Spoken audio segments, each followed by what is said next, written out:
participants at the DC Science and Engineering Fair, and her project title was How Permanent Are Permanent Markers? Where did you think of that idea? I thought of the idea in school, and I kind of had help from my mom thinking of it. So how permanent markers. So how permanent are the markers? They're not that permanent, but they're most likely permanent. All right, so what school do you go to? Chamberlain. And what grade are you in? All right, well, we thank you for your accomplishments here. Did you win a particular prize? Do you know what you won already? What was that?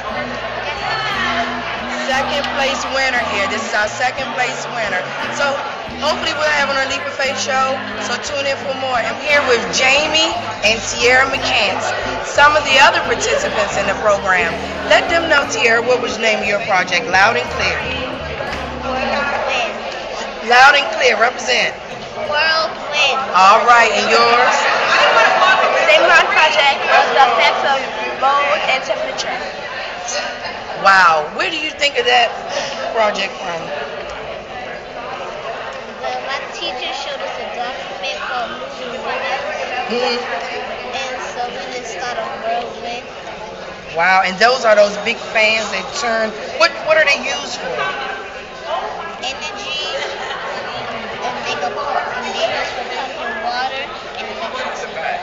Wow, so I think I can go down on my electrical bill if I use a whirlwind instead. What do you think?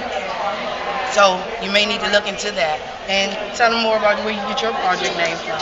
Well, I got my project from, I was researching mold, and then I came up with the science. Then my teacher told me about the science fair, and then I came up with the project, how will temperature affect the growth of mold? And how does it affect it?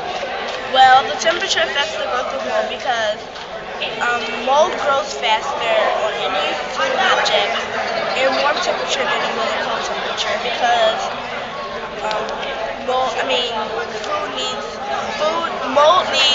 water and moisture to grow.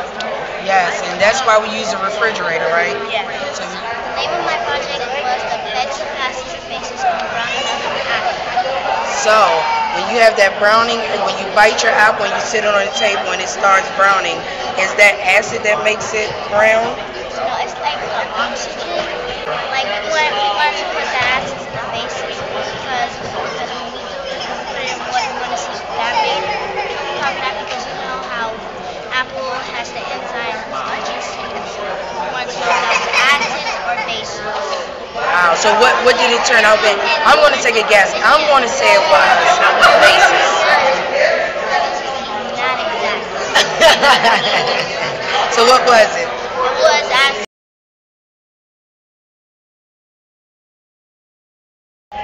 Hey, I'm back with Mike Kennedy from the Department of Energy.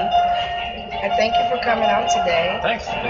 He happened to be one of the sponsors. Did you give away the full $25,000? No. What we did is we provided for each category winner, we provided money for them to take back to their classroom.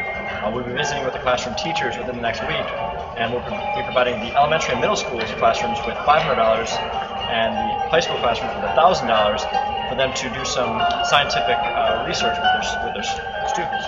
Wow, did you get to see any of the projects yesterday? I did. I actually judged a number of the projects yesterday. Okay, so what was the first place? I didn't get a chance to make it over there. I missed that. We'll find out the first place in a few minutes. I hope I'm able to stay to see that, but I really appreciate you giving back to the community, especially to the African American community, because a lot of the schools in those communities don't get a chance to experience this type of stuff, especially here at the Natural Museum of History, and to come down and have an award be given to them and a plaque, and I say thank you. Well, and the people to really thank are the Office of Science at the Department of Energy and the Office of Workforce Development at the Department of Energy, and Bill Valdez, who is our director there, who really made this happen. Okay, and one more thing before I go, I must ask, why is science and engineering so important for our young children growing up? If you think about the world that we live in right now, if you look at all the devices that they have in their hands, cell phones, computers, you name it, they need an understanding of how these things work. Yes. And they need to understand the technology and science that brought them to us. At the same time, science and technology are going to move us forward. You look at where we are right now compared to 100 years ago, Science and technology really did that. And to make the move to the next 100 years, we need to make sure we're continuing the scientific progress. So I thank you again, and hopefully the kids can work for you one day. Thank you.